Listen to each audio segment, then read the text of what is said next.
now request for Dhamma talk ขออาราธนาธรรมครับปามาจาโลกาติปติสหัมปติคาตัญจาลิยานดิวารังายาชาตาสันติตัสสะทาปาราจาคาจาติกาเดเสตุดามาอนุกาปิมังปัจจา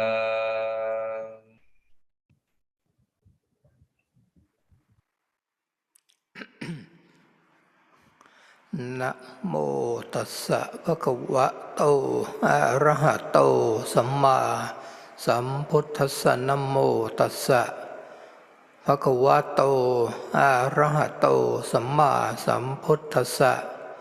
นะโมตัสสะภะคะวะโตอะระหะโตสัมมาสัมพุทธัสสะพุทธังธัมมังสังฆังนะมัสสามิอิโตปะรังสักกะจังธัมโมโสตัพโพติ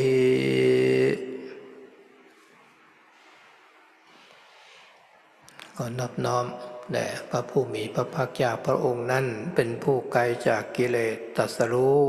ชอบได้โดยพระองค์เอง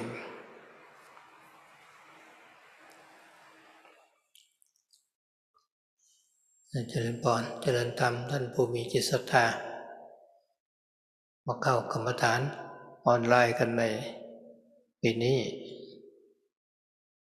วันนี้ก็เป็นวันที่28มีนาคม2565ซึ่งเป็นวันที่3ของการจัดปฏิบัติธรรมซึ่งเราก็มีความตั้งใจเป็นช่วงเวลาที่เราจะได้ฝึกจิตของเราให้เข้มข้นขึ้นมากกว่าธรรมดาในยามปกติเราก็อาจจะได้ธรรมะเช้าวัดเย็นได้สวดมนต์ได้นั่งสมาธิบ้างอาจจะวันละครึ่งชั่วโมงหรือ1 ชั่วโมงเช้าเย็นแต่เมื่อเรามาเข้าปฏิบัติธรรมออนไลน์นี้ก็จะเพิ่มความเพียรเพิ่มสติของเราให้ต่อเนื่องมากขึ้นเป็นการเรียนรู้แนวปฏิบัติที่พระเดชพระคุณหลวงปู่ชาได้เรียนรู้มาจากหลวงปู่มั่นหลวงปู่กินนรีหลวงปู่ทองรัตน์จนท่านปฏิบัติเราก็คงทราบและมีศรัทธาว่าท่านได้สำเร็จเป็นพระอรหันต์หลวงปู่มั่นหลวงปู่กินนรีหลวงปู่ทองรัตน์หลวงปู่ชาและยังมีคณาจารย์พระมหาเถระทรงคุณวุฒิทรงคุณธรรมจำนวนมากเป็นอัศจรรย์เหมือนกันมันก็ว่าถ้าสำรวจแล้วในโลกนี้มีอะไรที่สำคัญบ้างสำคัญทั้งโลกทรัพยากรธรรมชาติในหลายต่างประเทศทั่วโลกก็มีกันมากมายแต่ทรัพยากรบุคคลทรัพยากรทางธรรมะอันนี้สำคัญก็อยู่ในประเทศไทยโดยมีพระบาทสมเด็จพระมหากษัตริย์ทุกๆพระองค์ของประเทศไทยเป็นผู้ที่ทรงอุปถัมภ์พุทธศาสนาจนมาถึงพระบาทสมเด็จพระวชิรเกล้าเจ้าอยู่หัวในองค์ปัจจุบันส่งเสริมทางด้านปฏิบัติและกับปริยัติครบถ้วนรอบครอบคลุมทั้งหมดอันนี้ก็นับว่าเป็นบุญและเป็นกุศลของประชาชนคนไทยหรือชาวพุทธและก็ชาวต่างประเทศนะทั่วโลกที่มีศรัทธาเริ่มใสในพุทธศาสนาจะได้เรียนรู้ถึงหลักปฏิบัติที่แท้จริงที่ถูกต้องไม่สงสัยว่าธรรมชาติของใจเมื่อเราเกิดมาแล้วเราก็ไม่รู้เรื่องอะไรมากหรอกว่ามีพ่อเรามีแม่เรา มีพี่มีน้องนี่ตัวเราก็ต้องดิ้นรนถ้าไม่เรียนหนังสือเติบโตมาก็เป็นคนไม่มีสติปัญญาก็จะเป็นภาระของสังคมแต่ผู้ที่มีสติปัญญาทางโลกแต่ไม่ประกอบด้วยธรรมะก็ยิ่งจะมีปัญหาต่อสังคมจำนวนมากขึ้นมาได้และเมื่อเราพยายามที่จะทำอะไรเพื่อตัวเราและของเราอาจจะมีบางคนก็ประสบความสำเร็จสูงสุดบางคนก็อาจจะไม่มีอย่างนั้นก็เกิดความน้อยเนื้อต่ำใจคนที่ประสบความสำเร็จทางด้านการเรียนการทำการงานก็มีความภูมิใจแต่อย่าลืมว่าสิ่งที่ตามมาด้วยก็คือตัวอุปทานและตัวเราของเราที่มีการเปรียบเทียบเสมอว่าเราดีกว่าเราเสมอกว่าและเราต่ำกว่าอันนี้ก็จะเป็นเรื่องของมานะซึ่งเป็นธรรมชาติของตัวอวิชชาก็มีด้วยกันทุกๆคนในจิตใจถึงเราจะเก่งกว่าดีกว่ามีอะไรที่มากกว่าในโลกมีลาภมียศสรรเสริญสุขแต่ก็ด้วยความหลงก็จะยึดมั่นเข้ามาก็เป็นทิฏฐิอันนี้เราก็จะมาปฏิบัติเพื่อที่เราจะได้มีความระวังบ้างฉะนั้นธรรมะก็จะเป็นเครื่องฟอกจิตใจของเราได้เป็นอย่างดีเมื่อทุกคนเกิดมาแล้วเพลิดเพลินอย่างนี้ก็ไม่ได้สนใจในธรรมะธรรมะก็คงจะมีไว้สำหรับพระภิกษุสามเณรเท่านั้นนี่เป็นความคิดในวัยเด็กๆของทุกๆคนนั่นแหละแต่เมื่อมาเจอกับอริยสัจในข้อแรกที่ว่าทุกข์อริยสัจเมื่อเกิดทุกข์แล้วคนก็จะหาทางที่จะพ้นทุกข์บางคนก็อาจจะหาทางที่ผิดไปออกนอกลู่นอกทางไปก็ยิ่งจะเพิ่มความทุกข์ขึ้นไปอีกผู้ที่ฉลาดมีบุญบารมีแล้วก็หาทางออกที่ถูกต้องเข้ามาศึกษาในธรรมะมันเช่นภาษาวกของพระสัมมาสัมพุทธเจ้าในสมัยพุทธกาลเป็นสาวกสาวิกาอุบาสกอุบาสิกาที่บางคนก็เห็นอริยสัจเห็นทุกข์แล้วก็แสวงหาทางออกจนได้บรรลุคุณธรรมเป็นพระโสดาเป็นพระสกทาคาเป็นพระอนาคาเป็นพระอรหันต์จำนวนมากบางคนก็รู้เร็วปฏิบัติก็ง่ายบางคนก็รู้เร็วเหมือนกันแต่ปฏิบัติต้องทรมานหน่อยบางคนก็ต้องทรมานแล้วก็รู้ได้ช้าก็มีนะหรือทรมานแล้วไม่รู้เลยก็มีอันนี้เป็นนิสัยหรือเป็นลักษณะของแต่ละคนมาถึงยุคในปัจจุบันนี้นะเราเห็นได้ว่าผู้ที่จะรู้เร็วก็จะหายากละที่ว่าเพียงเหมือนกับบุรุษที่ขี่ม้ายกแส้ขึ้นมาม้าเห็นเงาแส้ก็วิ่งไม่หยุดแล้วนี่เป็นอุคติตัญญูผู้รู้ที่มีความฉลาดส่วนวิปติตัญญูนั้นก็ต้องเคี่ยนสักครั้งหนึ่งลงแส้เคี่ยนม้าสักครั้งหนึ่งม้าก็วิ่งไม่ต้องทรมานมากไม่ต้องเคี่ยนมากแต่ถ้าเป็นเนยยะบุคคลนะต้องเคี่ยนไปเรื่อยๆเหมือนม้าต้องลงแส้ไปลงแส้ไปหยุดเคี่ยนแส้เมื่อไหร่ก็หยุดวิ่งมานั่นหรือวิ่งช้าลงจิตของคนสมัยนี้เป็นอย่างนั้นฉะนั้นเราก็จะต้องมีสติสอนจิตกำราบจิตของเราให้มากๆเพราะว่าความขี้เกียจมันก็จะเข้ามาแล้วนั่งสมาธิความศรัทธาจะตกลงไปแต่ถ้าคนปฏิบัติแล้วได้ผลแก่ความสงบใจอันนี้ไม่ต้องบอกที่อาตมาในปฏิบัติมาอยู่ในช่วงพรรษาสี่เนี่ยเกิดปิติเกิดอิ่มใจกายเบาจิตเบานะตั้งแต่ตื่นขึ้นมาจนหลับไป ถึงเวลาจิตเขาก็บอกเองเดินจงกรมนั่งสมาธิมีสติเขาจะเตือนตัวเองเราก็เป็นเพียงผู้รู้ที่ดูอยู่เมื่อก่อนนี้เราต้องสร้างขึ้นต้องเพียรต้องพยายามแต่เมื่อได้ผลแห่งการปฏิบัติขึ้นมาเขาจะเป็นเองเขาจะไม่เบื่อไม่หน่ายในการปฏิบัตินั่นเห็นได้ว่าพระภิกษุสงฆ์เนี่ยองค์ใดที่ท่านมีศรัทธาเดินจงกรมนั่งสมาธิทุกวันสวดมนต์ภาวนาไม่ขาด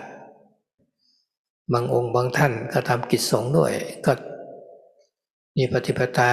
ทำความเพียรไม่ขาดท่านเป็นผู้ที่มีกำลังเมื่อก่อนอาตมาก็ได้ฟังหลวงปู่ชาพูดองค์นี้ท่านมีกำลังก็สังเกตมาดูเสมอจนถึงปัจจุบันก็เห็นเป็นอย่างนั้นนะเพราะฉะนั้นพวกญาติโยมทั้งหลายที่ถึงเวลาแล้วก็เข้ามาอบรมกรรมฐานมีความตั้งใจมุ่งมั่นที่จะฝึกจิตของเราให้มีความสงบฝึกจิตของเรานั้นให้มีสติแนบแน่นอยู่กับใจเพราะฉะนั้นเราก็จะแยกกันออกว่าตัวจิตใจเนี่ยกับตัวขันธ์ห้าเนี่ยถ้าเราไม่มีปัญญาหรือที่เรียกว่าเรามีความหลงอยู่ก็จะเข้าใจว่าเป็นสิ่งเดียวกันเป็นอันเดียวกันรูปก็คือเป็นเราเวทนาสัญญาสังขารก็เป็นเราทั้งหมดเลยเข้าใจอย่างนั้นแล้วตายแล้วก็อาจจะเป็นศูนย์ไปก็ได้ตายไปอาจจะเกิดใหม่เป็นเหมือนเดิมก็ได้ในความเห็นที่มีมาแต่ดั้งเดิมแต่พระพุทธเจ้าพระองค์ทรงมาตรัสสอนท่านพระอัญญาโกณทัญญะและกับพระปัญจวัคคีย์ทั้งห้านั่นแหละว่าตัวรูปเวทนาสัญญาสังขารวิญญาณเนี่ยอยู่ในสภาวะเกิดขึ้นตั้งอยู่แล้วก็ดับไปคือสิ่งใดมีความเกิดขึ้นสิ่งนั้นย่อมมีความดับไปเป็นธรรมดาเราจะมาดูว่าถ้าสิ่งใดที่มีความเกิดขึ้นแล้วก็ดับไปมันสูญหายไปมันจะมีตัวเราอยู่ไหมถ้าคำว่ามีตัวเราก็คือมีอัตตาอยู่ถ้าไม่มีตัวเราก็คืออนัตตาแต่ตอนนี้เราก็จะมาขโมยเอารูปเวทนาสัญญาสังขารวิญญาณเนี่ยซึ่งเป็นของธรรมชาติแท้ๆมีความเกิดขึ้นตั้งอยู่แล้วก็ดับไปแต่เราขโมยมาเป็นของเราซะแล้วเอามาเป็นตัวเราซะด้วยเมื่อขันธ์ห้ารูปเวทนาสัญญาสังขารวิญญาณเขาดับไปเปลี่ยนแปลงไปเขาไม่ได้ทุกข์เลยรูปเขาก็ไม่ได้ทุกข์นะเขารวมกันเกิดขึ้นมาเขาเจริญเติบโตขึ้นมาก็อาศัยเซลล์2 เซลล์ของพ่อแม่ขยายไปเรื่อยๆทวีคูณด้วยความรวดเร็วกว่ามาเป็นอวัยวะน้อยใหญ่แต่ตัวจิตใจนี่แหละมันก็มายึดเอามาเป็นเรานี่ขโมยธรรมชาติมันก็มีผลแบบพอบรรดาเซลล์หรือร่างกายถ้าเราสมมติก็เรียกว่าอวัยวะน้อยใหญ่มันก็ประกอบไปด้วยเซลล์เท่านั้นถ้ามันเสื่อมไปเพราะต้องมีการชดเชยการสร้างขึ้นมาใหม่ธรรมชาติเขาก็เอื้อมหน่วยได้ระดับหนึ่งเซลล์ก็มีอายุของเซลล์เขาเมื่อเขาเสื่อมไปร่างกายเป็นธรรมชาติเขาก็ผลิตขึ้นมาใหม่โดยที่จิตเราไม่ได้ไปบอกเขาเลยนะว่าตอนนี้อวัยวะส่วนนั้นส่วนนี้มันสึกหรอแล้วนะเซลล์ไปผลิตเซลล์มาใหม่ในอวัยวะส่วนต่างๆก็ไม่ใช่อย่างนั้นธรรมชาติตอนเขาเกิดขึ้นมาเขาก็ทำของเขาเองไปตอนที่เขาจะผลิตการซ่อมเซลล์เขาก็ทำของเขาเองด้วยแต่มันก็ทำไปมากๆก็แล้วนะสภาวะมันก็เสื่อมถอยลงมาก็เรียกว่าความแก่ความเจ็บโรคภัยแค่เจ็บก็เกิดขึ้นหรืออวัยวะมันหมดสภาพเซลล์ทั้งหลายมันเสื่อมไปจนหมดซ่อมไม่ได้แล้วจะเป็นรถลาเป็นอะไรก็ตามถ้าไม่มีอะไรที่จะซ่อมมันก็วิ่งไม่ได้ทิ้งเอาไว้ก็ผุพังร่างกายนี้ก็เหมือนกันเมื่อมันซ่อมไม่ได้มันหมดความสามารถของคุณหมอของคุณพยาบาลทั้งหลายก็ ต้องพังทลายลงไปเป็นอย่างนั้นแต่จิตนี่แหละตัวจิตใจนี่มันยึดซะแล้วอยากจะอยู่ในร่างกายนี้ตลอดไปไม่อยากไปไหนก็มีคำถามจากสามเณรที่อินเดียว่าเขาไม่เห็นคนแก่แล้วล่ะคนเจ็บคนตายเขาไม่อยากเป็นอย่างนั้นเลยนะเขาอยากจะมีความสวยสดงดงามในร่างกายแข็งแรงอย่างนี้ตลอดไปก็เลยถามน้องเนรว่าแล้วอย่างนั้นเราเป็นเด็กๆเราเดินไม่ได้ล่ะเราจะชอบไหมเขาก็บอกไม่ชอบเดินไม่ได้วิ่งไม่ได้ช่วยเหลือตัวเองไม่ได้ก็เป็นทุกข์แต่เมื่อเจริญเติบโตขึ้นมาแล้วก็อยากจะให้หยุดอยู่กับที่มันก็เป็นไปไม่ได้เพราะอันนี้มันเป็นสังขารสิ่งที่ปัจจัยปรุงแต่งขึ้นเรียกว่าสังขารจะไม่มีอะไรที่คงทนถาวรสิ่งที่ไม่มีปัจจัยปรุงแต่งขึ้นเลยก็คือวิสังขารก็คือนิพพานมันจิตดวงนี้แหละถ้ายังมีปัจจัยปรุงแต่งอยู่ไปยึดถือในสิ่งนั้นเราก็จะเวียนว่ายตายเกิดมีขันธ์ห้าบ้างเกิดมนุษย์บ้างเทวดาบ้างอันนี้ก็นับว่าโชคดีมีบุญมากแต่ส่วนใหญ่แล้วเนี่ยดวงจิตไม่มีปัญญาหรอกเกิดขึ้นมาแล้วก็หลงว่าตัวเราของเราเมื่อหลงว่ามีตัวเรามีของเราก็ยึดมั่นถือมั่นก็ทำอะไรเพื่อเราเพื่อพวกของเราเพื่อประเทศของเราแต่ว่าไม่มีศีลธรรมแล้วก็วุ่นวายกับใจของเราขึ้นมานั่นเองเกิดเป็นทุกข์ขึ้นเพราะอวิชชาตัณหาอุปาทานพระพุทธเจ้าสอนให้เรามาพิจารณามาหาความจริงในสิ่งนี้ความทุกข์จะได้น้อยลงตัวอวิชชาตัวทิฏฐิมานะต่างๆที่เรามีอยู่เราสูงกว่าก็เป็นธรรมดาหรือเราเท่ากับคนอื่นหรือเราต่ำกว่านี่เป็นธรรมดาตามวาสนาบารมีแต่เจ้าตัวความหลงในจิตของเรานี่แหละมันก็จะไปยึดจริงๆจังๆกลายเป็นมานะขึ้นมาได้เรียกว่าเป็นมานะเก้าซึ่งพระอนาคามีบุคคลก็จะละมานะเก้านี้ได้เด็ดขาดสู่พระอรหันต์เป็นสังโยชน์เบื้องสูงสังโยชน์เบื้องต่ำก็ตัวสักยทิฏฐิวิจิกิจฉาศิลปตปรมาสนั่นนะเป็นเบื้องต้นเลยนะที่เราจะต้องฝ่าด่านนี้ให้ได้มันเป็นสิ่งที่ร้อยลัดจิตใจเรามานับภพนับชาติไปทั่วละเครื่องสังโยชน์ได้มี10ประการแต่ตัวสำคัญกับ3ตัวนี้ที่สำคัญว่านี่คือตัวเราของเราเนี่ยรูปนามเป็นเราเราจะมาเปลี่ยนความเห็นให้ได้ว่ารูปนามไม่ใช่เราตรงนี้ก็คือเป็นบันไดขั้นแรกที่สำคัญในการเห็นธรรมะตัววิจิกิจฉาศิลปตปรมาสมันก็จะรวมกันอยู่นี่แหละถ้าเราตั้งมั่นอยู่ในศีลพยายามเจริญสติสมาธิแนบแน่นตั้งมั่นดีฝึกพิจารณาในก้อนกายนี้ให้เห็นชัดๆเมื่อเห็นชัดจริงๆแล้วก็จะปล่อยวางใจจะบริสุทธิ์เหมือนกับพระจันทร์ข้างขึ้นไปประมาณ4 ค่ำถ้าเป็นพระสกทาคามีขึ้นไปประมาณ8 ค่ำพระอนาคามีก็12 ค่ำพระอรหันต์ก็จะสว่างเต็มดวงก็คือ15 ค่ำแต่ว่าถ้าเราไม่ภาวนานะใจดวงเราเนี่ยก็จะมีสิ่งที่คลุมจิตใจไว้ก็เรียกว่านิวรณ์นั่นเองจะเป็นกามฉันทะพยาบาททินมิทะอุทธัจจะกุกุจจะวิจิกิจฉามันก็คุม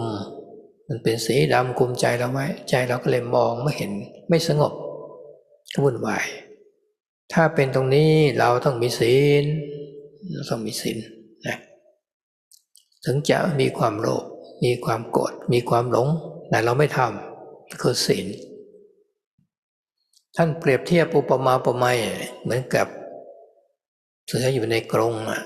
มันจะมีกำลังมีเรี่ยวแรงเราไม่ให้อาหารมันก็หมดกำลังไปเมื่อกิเลสมันดิ้นรนเหมือนเสือร้ายอยู่ในใจแต่เราไม่ทำสิไม่ทำก็จะมีกำลังไหมล่ะมันก็จะไม่มีกำลังอ่อนแรงไปเราควบคุมได้ด้วยศีลเมื่อเราควบคุมกายว วาจาด้วยความชำนิชำนาญดีแล้วนะควบคุมใจไม่ทำละอันนี้ก็มีอานิสงส์เกิดความร่มเย็นเกิดความสงบเราอยู่กันมากๆก็สงบเรามีทองคำสัก10 กิโลลืมเอาไว้ในคนที่มีศีลเขาไม่มีใครต้องการเห็นว่าศีลนี้มีราคามากกว่าทองคำกิโลละ2 ล้านกว่า10 กิโล20 ล้านวางไว้แต่วันนี้ฉันได้สมาทานศีลแล้วมีคนลืมทองคำเอาไว้จำนวน20 ล้าน100 ล้านมันก็เป็นของไม่มีค่าไม่ใช่ของเราสำหรับคนมีศีลถ้าคนเจ้าของเขาไม่ได้ก็เป็นทุกข์เพราะฉะนั้นเรามีเมตตากรุณาแล้วก็ไม่ต้องการทรัพย์ของคนอื่นมาเป็นของเราแล้วก็ไม่ต้องการจะเบียดเบียนชีวิตสัตว์แม้แต่เล็กน้อยเราก็ไม่ทำลายชีวิตไม่ทำร้ายจิตใจของคนอื่นไม่ทำร้ายความรักของคนอื่นเขาไม่ไปขโมยความรักของคนอื่นก็มีความสัตย์ซื่อมีความจริงใจต่อกันทั้งกายทั้งวาจาแล้วสติปัญญาเราก็ถึงพร้อมไม่ทำให้มันมัวเมาไม่ทำให้สติปัญญาเรามันเสื่อมถอยไป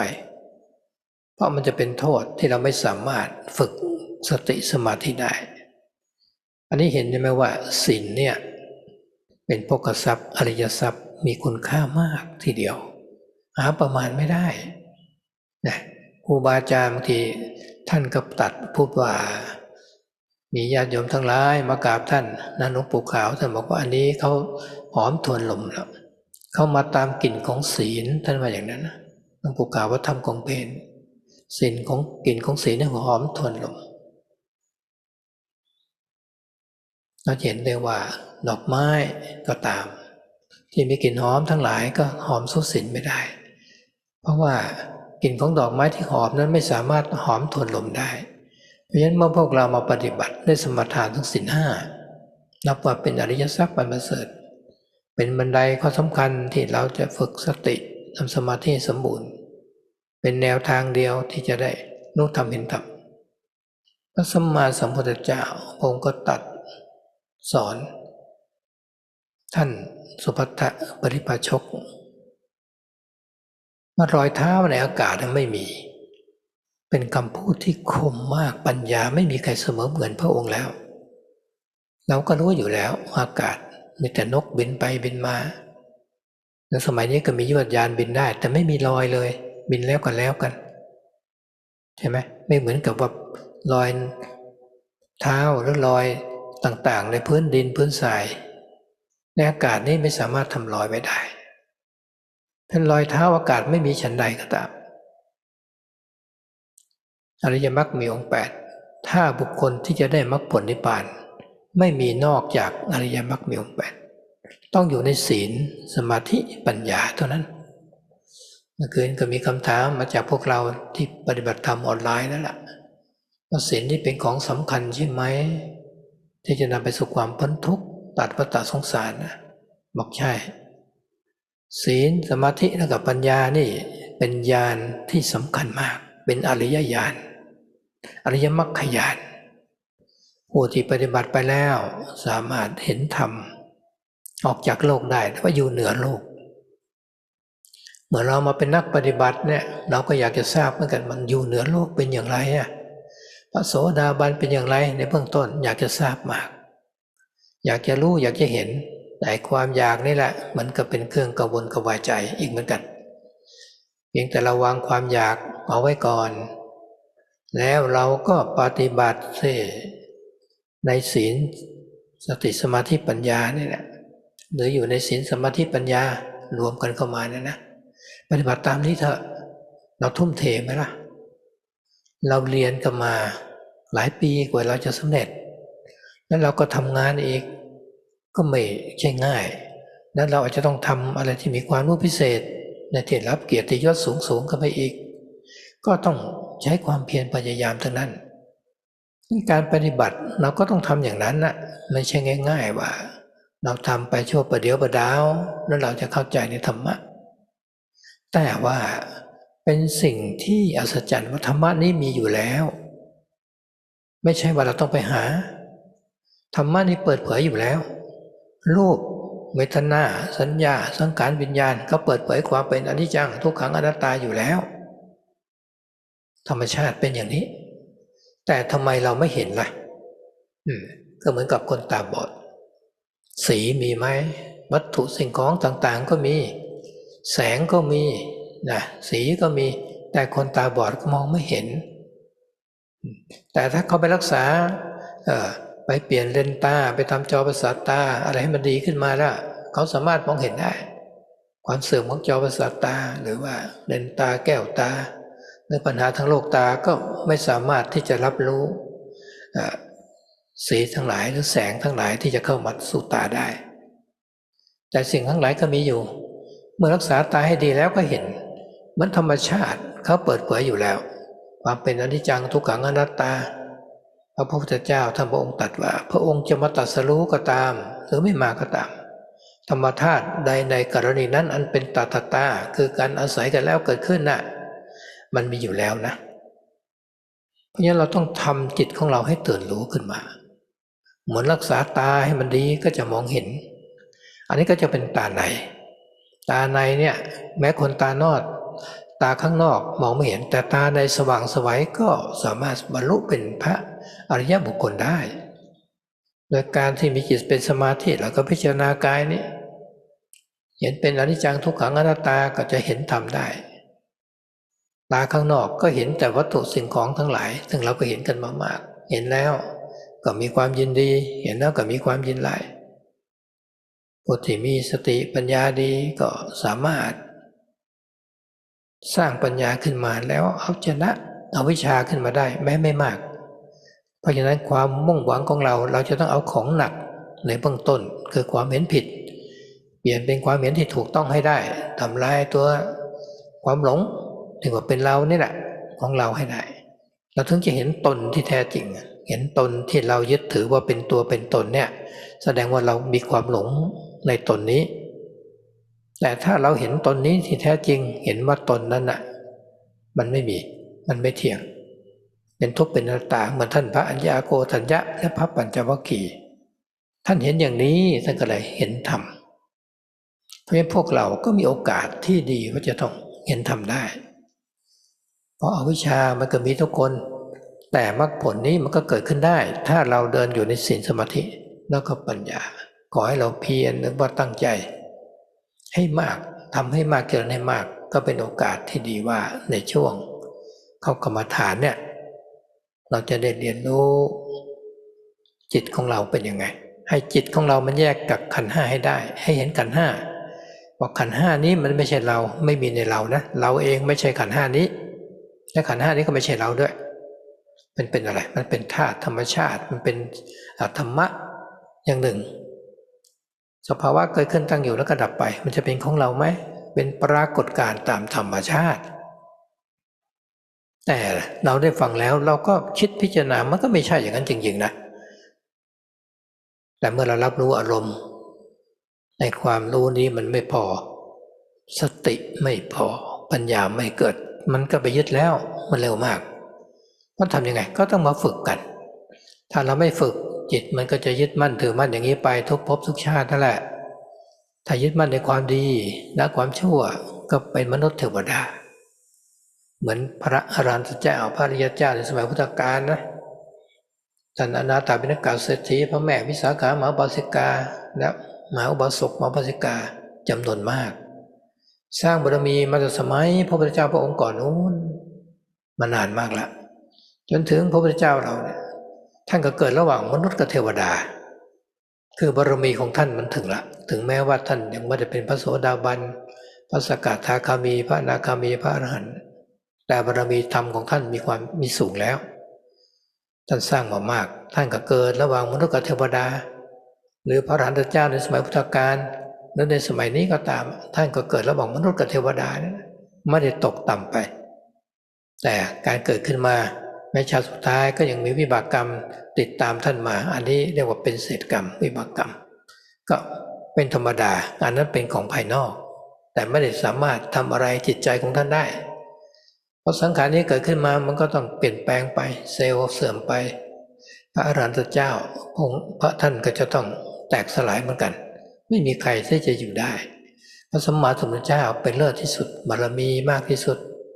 พระองค์ยังตรัสว่าสังขารนี่มันไม่เที่ยงนะพระองค์ก็ยังต้องดับสังขารนี้ลงไปอนุสาให้มันแตกสลายไปละจิตใจของท่านไม่ติดข้องอะไรพระอรหันตเจ้าพระอัครสาวกเบื้องขวาเบื้องซ้ายมีฤทธิ์มีปัญญาก็ต้องจากโลกนี้ไปเพราะฉะนั้นพวกเราเห็นได้ว่าชีวิตของเราเนี่ยไม่ได้อยู่นานเราก็มีการอยู่พอดีละตามกรรมตามวิบากกรรมเหมือนเราทำการงานเราก็เห็นได้ว่าอายุ60ต้องเปิดเกษียณแต่มีบางอาชีพวิชาก็อาจจะมากกว่านั้นก็ได้เหมือนร่างกายนี้เมื่อเรามาอยู่แล้วก็มีวันที่ร่างกายก็จะเปิดเกษียณกลับไปสู่สภาพเดิมเขาให้เรายืมกองดินกองน้ำกองไฟกองลมมาแล้วก็เกิดจิตมาอยู่ก็มีนามเกิดขึ้นมาทั้งสี่เวทนาสัญญาสังขารวิญญาณแต่ว่าเป็นของที่เขาให้เรายืมมาชั่วคราวเท่านั้นเมื่อร่างกายจะเป็นของยืมชั่วคราวละของข้างนอกล่ะมันจะยืมชั่วคราวไหมทรัพย์สินเงินทองต่างๆเกียรติยศชื่อเสียงมันก็มาจากการที่เรามีตัวเราของเราแต่เราจะทำอย่างไรล่ะยังไงก็ต้องตายเราก็ต้องสร้างความดีเอาไว้ในจิตใจของเราเอาความดีไปความไม่ดีเราไม่เอาละพยายามสร้างไปถึงแม้จะจากไปแล้วคนก็ยังจดจำได้ว่าคนนี้เป็นคนมีศรัทธานะคนนี้มีทานนะมีศีลมีภาวนานะเหมือนเราได้ยินประวัติของพระสาวกพระอัครสาวกพระสิทธิสาวกหรือสาวกเป็นอุบาสกอุบาสิกาจนถึงทุกวันนี้แต่ละองค์แต่ละท่านได้สร้างความดีเอาไว้นั่นเองหรือในยุคปัจจุบันก็ตามเราก็ยังจะเห็นผู้ที่มีความดีที่ได้สร้างเอาไว้ในโลกเป็นที่น่าจดจำเอาไว้มากทีเดียวอย่างประเทศไทยพระบาทสมเด็จพระเจ้าอยู่หัวแต่ละรัชกาลทรงเป็นผู้ที่บำรุงพุทธศาสนามีศรัทธาในบำเพ็ญประโยชน์อย่างมากที่สุดมีทานมีศีลมีภาวนามีศรัทธาปกครองประเทศโดยธรรมะจนว่าประเทศชาติของประเทศไทยเราก็คงอยู่ได้ปัจจุบันนี้ก็เหมาะสมที่สำหรับผู้ที่จะปฏิบัติธรรมและฝึกจิตฝึกใจนั่นเองเพราะฉะนั้นเมื่อพวกเราเห็นว่าธรรมะมีคุณค่ามากมายอย่างนี้แล้วก็ควรแสวงหาธรรมในระยะเวลานี้ก็ให้ตั้งใจกันนะทุกท่านทุกคนนะต่อไปนี้ก็พระสัจจวก็จะได้แปลเป็นภาษาอังกฤษวันนี้ก็เร็วไปสักนิดนึงนะก็คงจะพวกเรามีศรัทธาเริ่มใสกันมาแล้วล่ะธรรมะมันก็ไม่ได้ตั้งไปจะเทศเรื่องอะไรมันก็เลยออกมาเลยแบบนี้นะให้ตั้งใจฟังกัน So Luang Por finished off the talk by saying that he spoke very quickly, but when the Dhamma comes out, that's how it comes out. So I'll do my best to give an accurate translation. So homage to the Blessed One, Noble One, the perfectly self-awakened One. And greetings to all of you, and those of you who are developing the Dhamma, those of you who have faith in your hearts to come together for this online retreat this year. And so this is the third day of this time that we have to practice the Dhamma. And so we have this intention in our hearts that this is the time to train our minds. And during this retreat time, it's a bit more kind of intense than how we normally train ourselves. Normally, perhaps we do the morning chanting, the evening chanting, a bit of meditation, maybe half an hour or an hour of sitting. But when we enter into this retreat period, then we increase the efforts that we have, and our mindfulness can become more consistent. So we come to study this path of practice that's come down to us through Venerable Ajahn Chah, and he studied it from Ajahn Mun and Ajahn Tongrat, Ajahn Ginari. And so we have this faith that they had practiced to the point of being arahants, the fully awakened beings. And that was true for Ajahn Mun, Ajahn Tongrat, Ajahn Ginari, and Ajahn Chah. And so there are many of these noble monks who have seen the Dhamma, and it's really amazing that they were able to reach this. So we can ask the question to ourselves, in this world, what is important? You see, people give much importance to the natural resources, and there are a lot of these. But what about resources in terms of people, the resource of the Dhamma? This is something that's truly important. And in this country, in Thailand, there is this. There's also the king who helps to support the Buddhist religion. And this dynasty has lasted until this present king, King Rama X. And he himself practices and studies the scriptures. And all of these, and this is a great boon for the Thai people and for people overseas, those who have faith in Buddhism, because it gives us the opportunity to be able to practice this Dhamma. So with this path of practice that we've been given, it's correct, it's true, and there's no need to doubt it. But it's natural for this mind of ours that when it's born into a body, that it doesn't know what's going on. It sees that I have a mother, a father, brothers, sisters, that I have a self. And that's just how it is. And then when we are born into the world, we need to make our way through the world. If we don't study, then we won't get that kind of worldly knowledge, and will become a burden on the societies that we live in. And there are also people who do have a lot of worldly wisdom, but they don't have Dhamma. And it's possible for them to give a lot of problems to society. So when we're born with the self, then everything we do is for the sake of me and mine.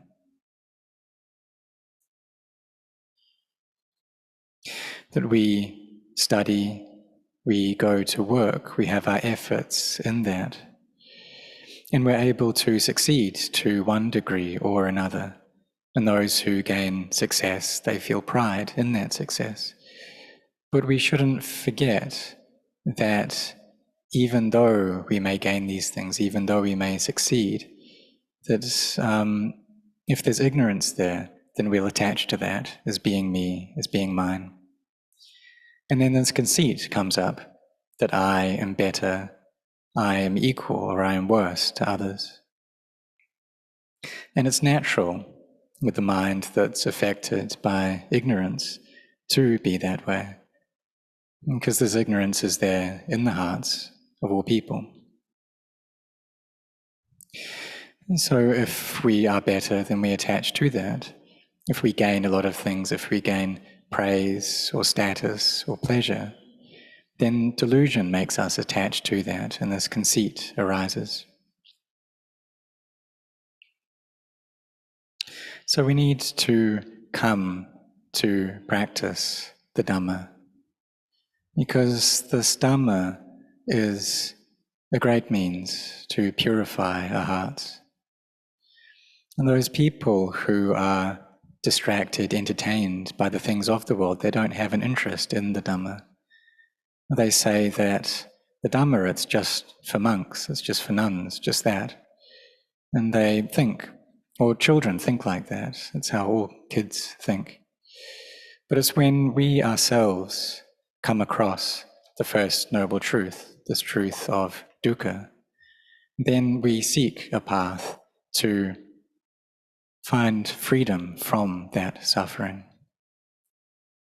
Some people find a path which isn't correct, and that ends up by just increasing the suffering that they have. But those people with intelligence, who have merits, who have barami, they're able to find the right path, they're able to come to study the Dhamma.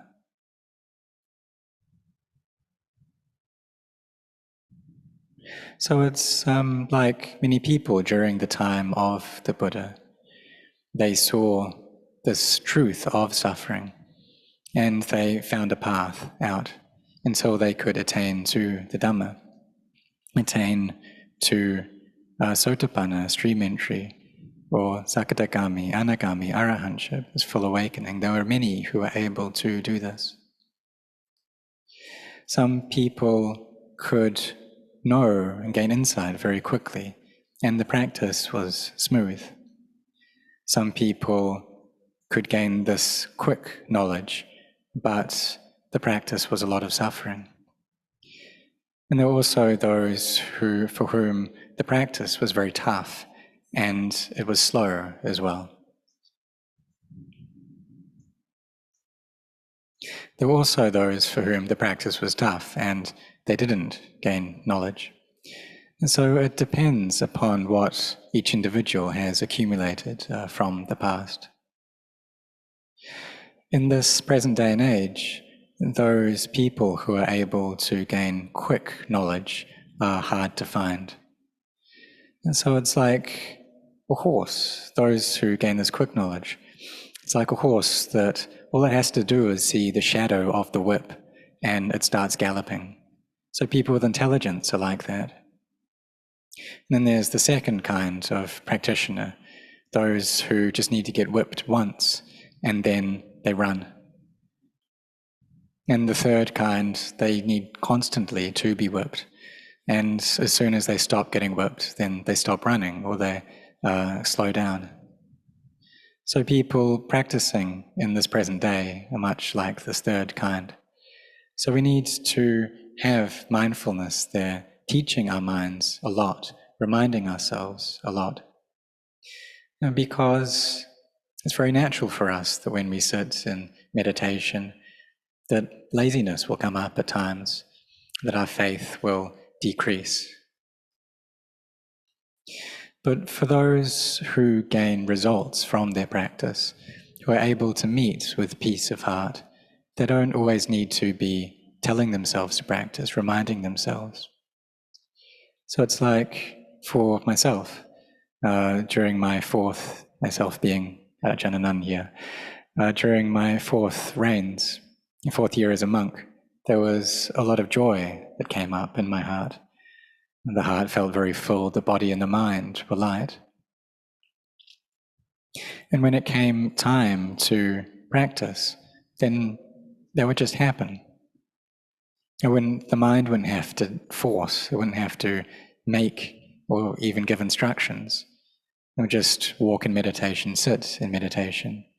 Mindfulness would bring up this reminder all by itself. But before we get to this point, we need to put in effort. We need to really try. When we experience the results within ourselves, then the practice just goes by itself. It happens automatically. We don't have to force ourselves to practice. So those who have the faith to do a lot of walking meditation, sitting meditation, to turn up to all the chanting, and to do this without letting up, without missing out, that they have a lot of energy. And this is what Ajahn Chah had said, that those who can practice like this, those monks who can practice in this way, they've got great energy to them. And I took notice of that teaching and I observed. And I could see how right from that time that I heard the teaching, right till this present moment, that really is the case. That's how things are. So for all of us, we've come together to participate in this retreat.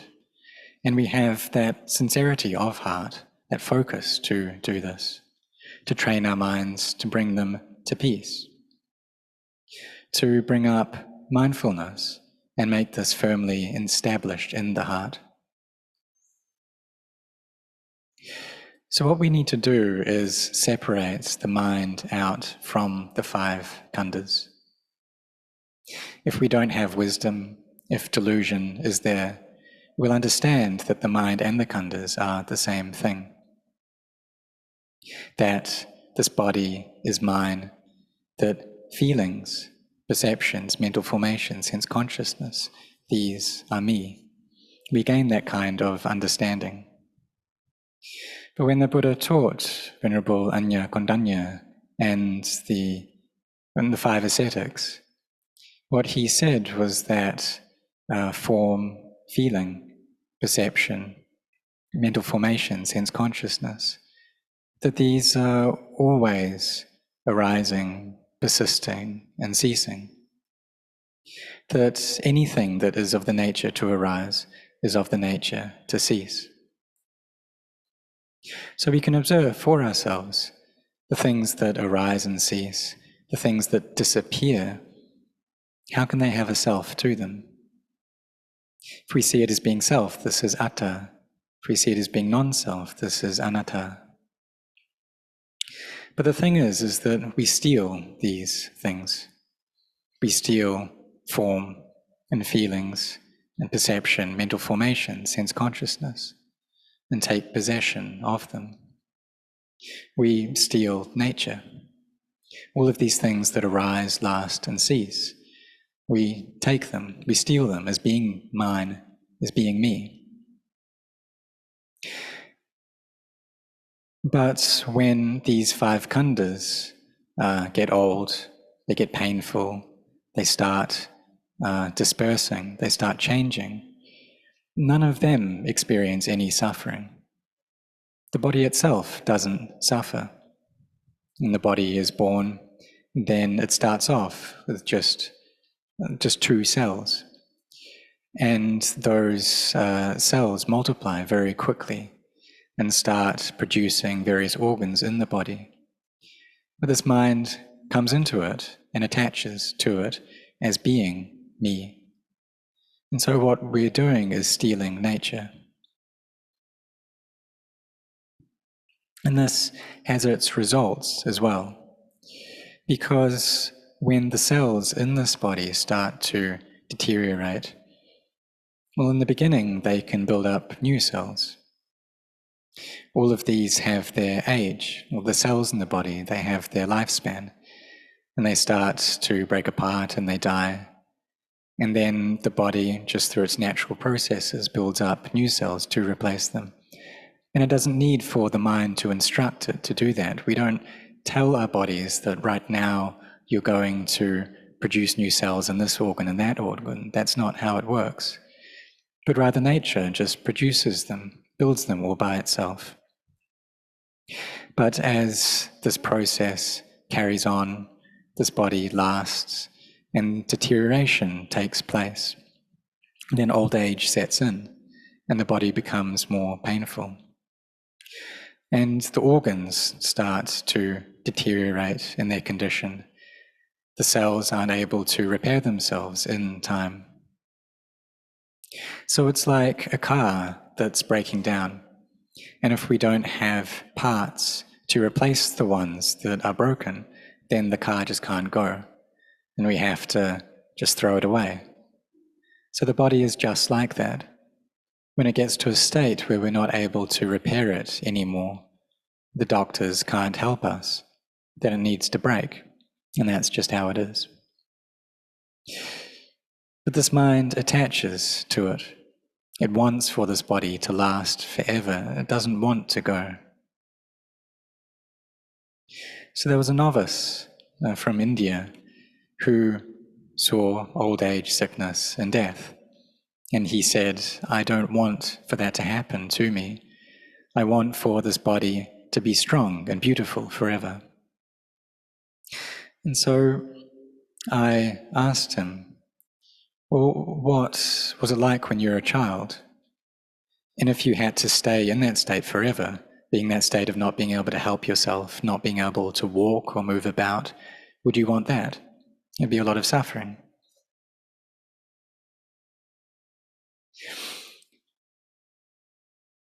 And so this body does need to grow old, but we want to stay forever. But that's just not possible, because this body is a conditioned phenomena. It's a sankhara. Anything that has conditions that produce it, that is a sankhara, and none of these things are able to stay. That which doesn't have anything producing it is visankhara, which is nibbana. So for this mind of ours, if there are conditions that are proliferating in the mind, that are conditioning the mind, then it will attach to all of these things. And in that state, we need to be born and then die, and then born and then die, and this happens over and over again. Sometimes we're born with 5 khandhas. We're born into the state of a human or a deva, a celestial being. And for those who are in these states, they have a lot of merit.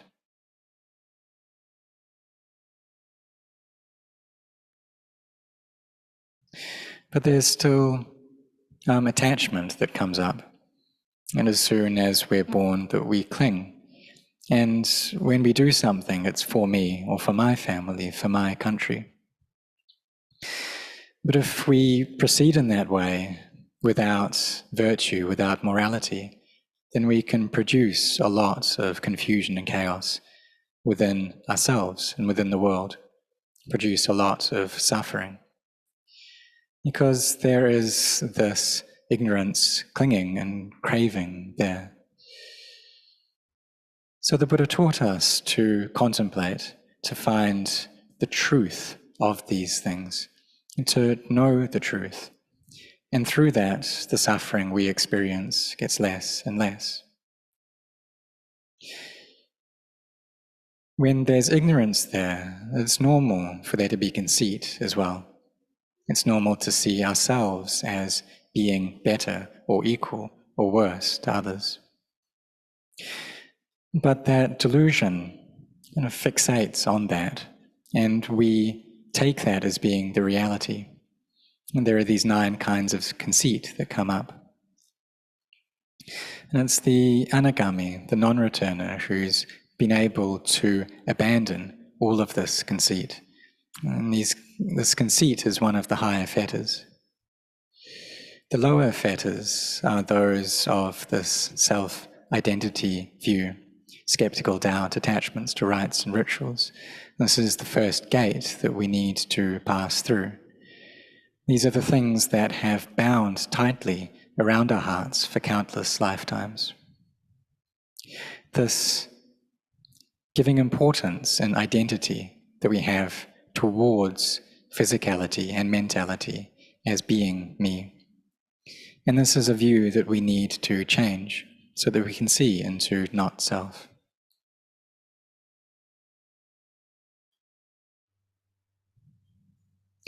So when we can, this is an important stage of the practice,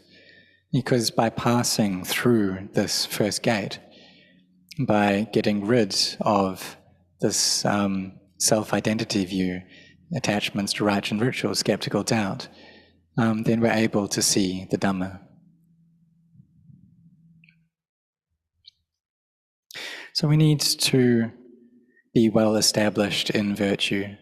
We need to train to contemplate into this body so that we can gain an understanding, a clear understanding of it, and let go. And then the heart can reach purity.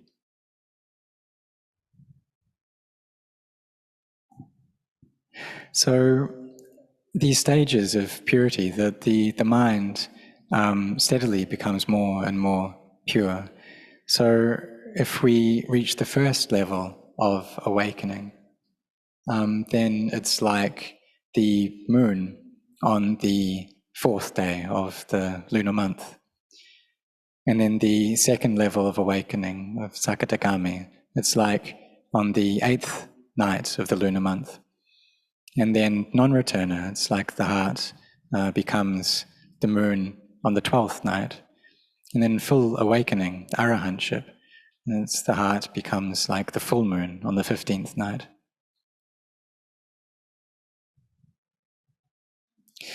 But if we don't reach this, if we don't practice, we don't train, then there'll always be things that are covering over our hearts. There are these 5 hindrances that cover over the mind and make it dark, they make it black. And so we're not able to see, we're not able to gain clarity, we're not able to find peace. And they create a lot of chaos.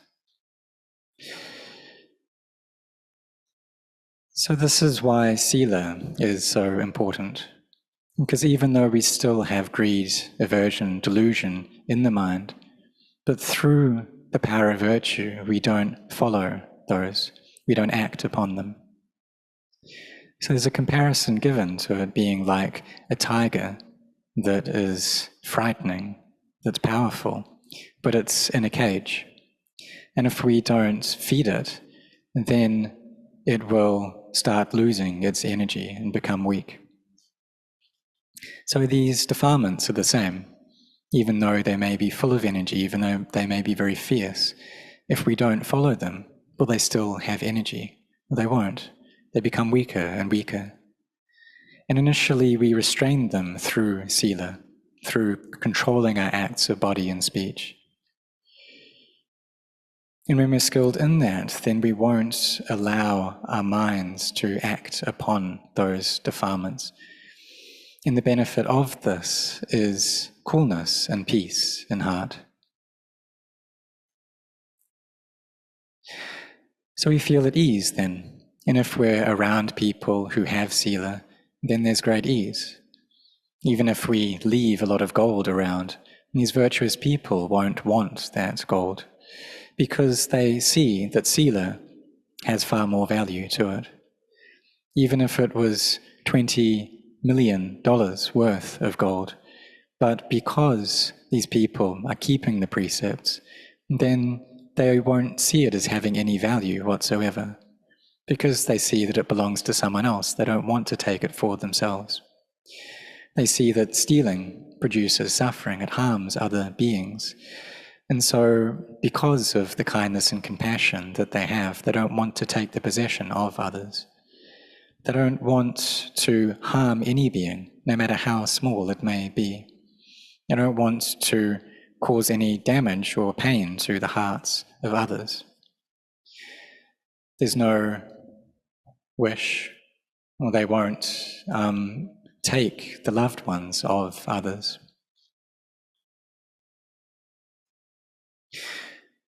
They also see how mindfulness and wisdom are very important,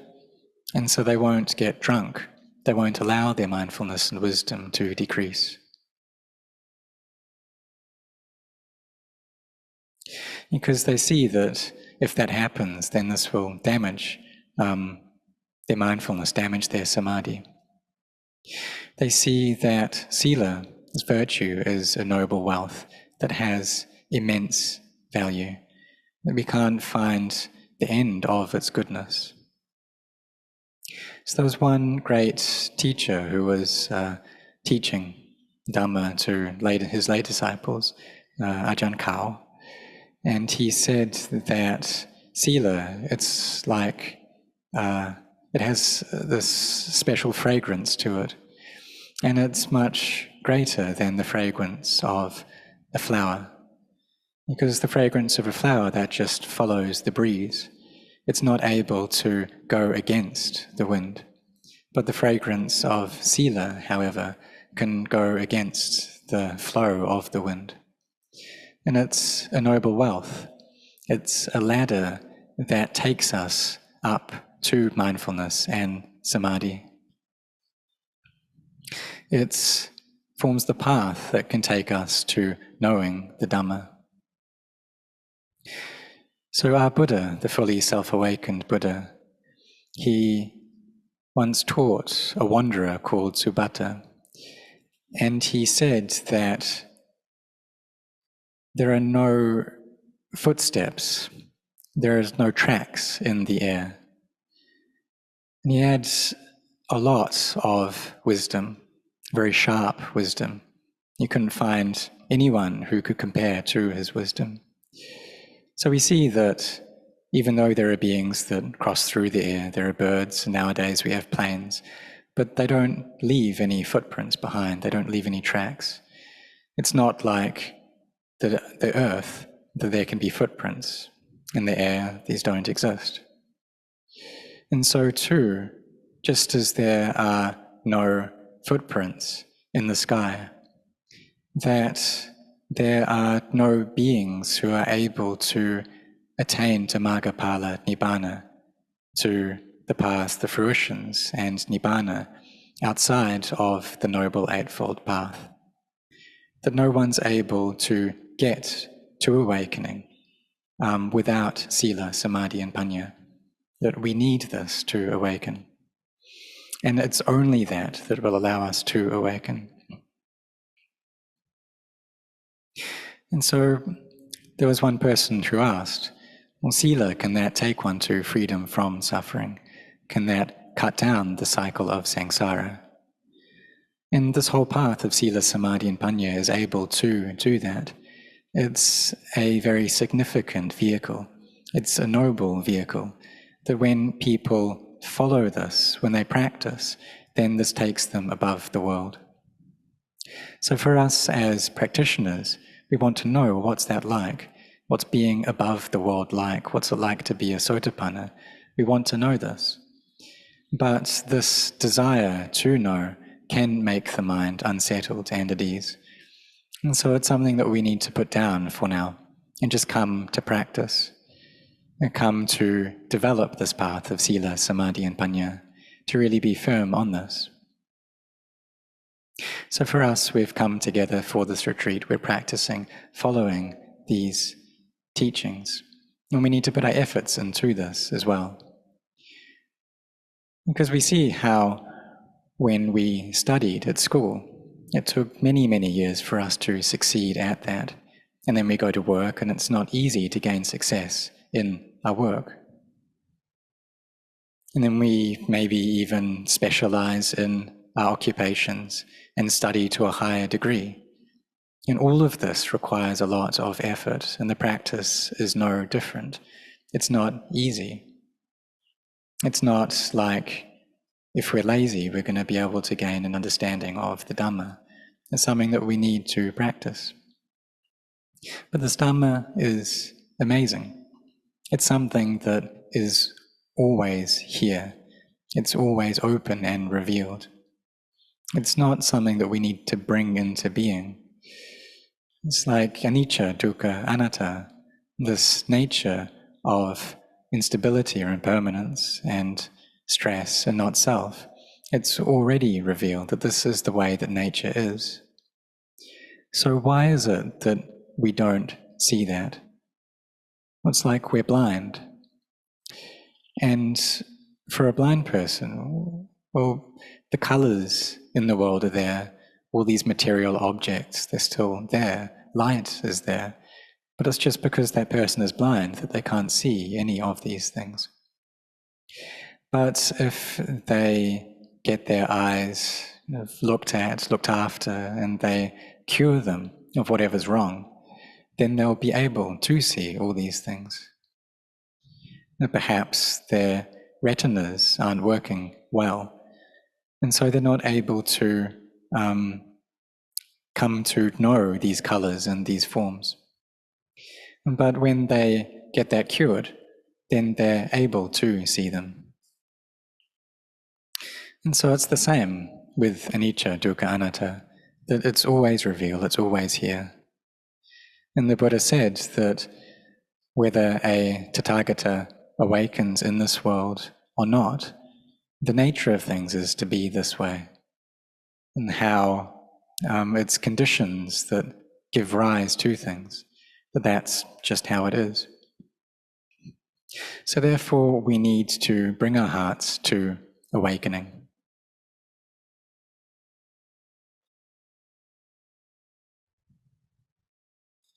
And even though we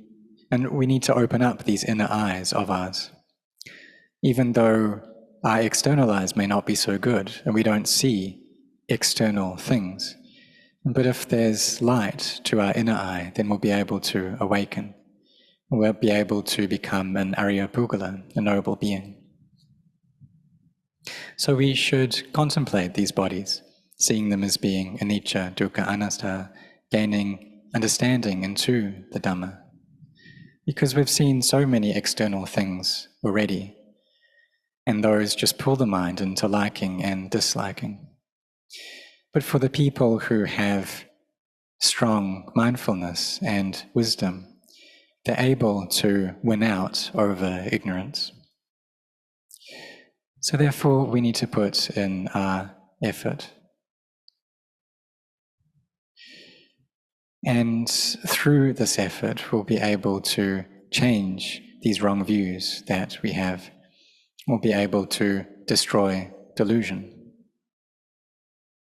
Be able to see into the nature of self.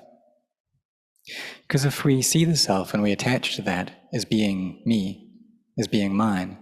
then that is seeing it through delusion. That's delusion into the self.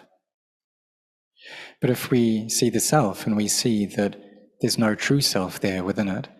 if we see it as being something that's inconstant, stressful, and not self, that's when we see the true self. So that's how Venerable Anya Kondanya saw things, and he awakened to the Dhamma through that. So for us, we have this good opportunity now to gain insight into the Dhamma.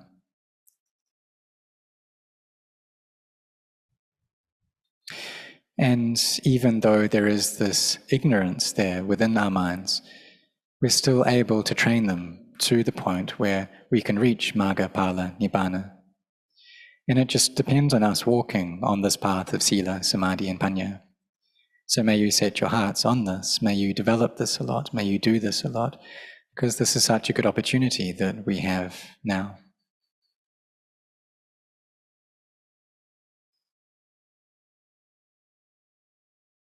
So we should look at these minds, be studying them and asking ourselves, what are they like? And trying to separate the mind out from the five khandhas. See that the five khandhas are not self, that I am not the five khandhas. What are they then? What are they like? They're just nature. These bodies are just natural elements. These five khandhas are just one kind of Dhamma that arises, persists, and ceases. And is there any me within that? They just follow nature. And so we hear that, and we may think about it, we may ponder it, and we may think to ourselves, well, that's really how it is. But when we receive a sense impression, and our understanding isn't enough, our mindfulness is insufficient, and wisdom doesn't arise, then we immediately cling to them. So then what do? We need to train. Because if we don't train, then the mind will always be clinging. It will always be deluded for countless lifetimes. So initially we habitually cling, but we cling to the goodness and building up goodness. And through that, we cycle between the states of a human and a deva. It's like the disciples of the Buddha during his time, these monastic disciples, or Anandapindika or Lady Visakha. There were many, many who were in this situation, that they had built up a lot of barami from being close to previous Buddhas. And so they just went between these states of being a deva and a human, because they had that barami there to do it. And even though they hadn't reached any state of awakening, their minds were on a high level, just going between a human and a deva. So that's how it was for these awakened beings during the time of the Buddha. And that's how it is now for people with a lot of barami during this time as well.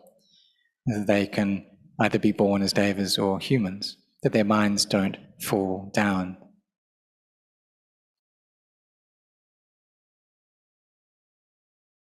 And then when they reach their last existence, there's still the kind of leftovers of the karma that they have produced in the past that they have to receive. And that's just natural, it's normal, but that's just external things that are happening. It doesn't have any effect on their minds. So sankharas, these conditioned phenomena, they all need to decay. And that's true even for the bodies of arahants. They need to break apart. They're not able to stay forever. Even though the Buddha had such great amounts of barami, still his body had to pass away. And so he taught us how these conditioned phenomena are inconstant, unstable.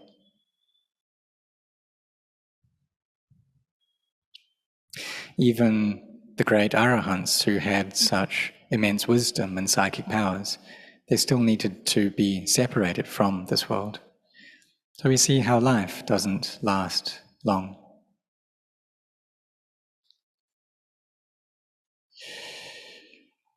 For many occupations, there's the retirement age of 60, and these bodies too have their retirement age as well. And after that, they need to give these elements back. And these 4 elements we just borrow from the world. There's this form, and there's the 4 mental khandhas that come up, that arise, come together. But these are things which we just temporarily borrow. And when we just borrow them temporarily, then they're things that we have to give back. All of the wealth, all of the gain, the praise, the status, the pleasure that we experience, that we cling to this and take this as being me and mine. But are these things really important? Because all of us need to die. And surely it's better to be raising up goodness, to be producing goodness. Anything that isn't good, we're not interested in that.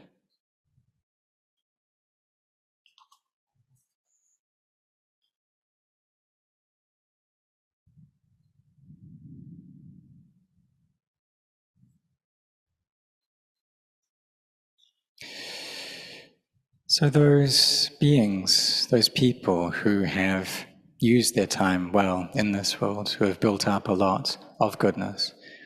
and even when they pass away, their name remains and people remember them. It's like the Savakas, the awakened disciples of the Buddha during his time, and the noble beings during our present day, that they've built up so much goodness, had such a good effect on the world, and so people remember them. And like in Thailand, each king of this dynasty, that they have helped to support the Buddhist religion, and this has brought such great goodness. They have generosity and virtue, meditation, they've got faith to support the Dhamma so that it can stay, so that it's been able to survive on to this present day. And so people are able to still practice it now. So we see that the Dhamma has such great value. It's more valuable than anything else. And it's something that we should try to seek out, to really set our hearts on practicing the Dhamma, on gaining the Dhamma. So may you be intent on that.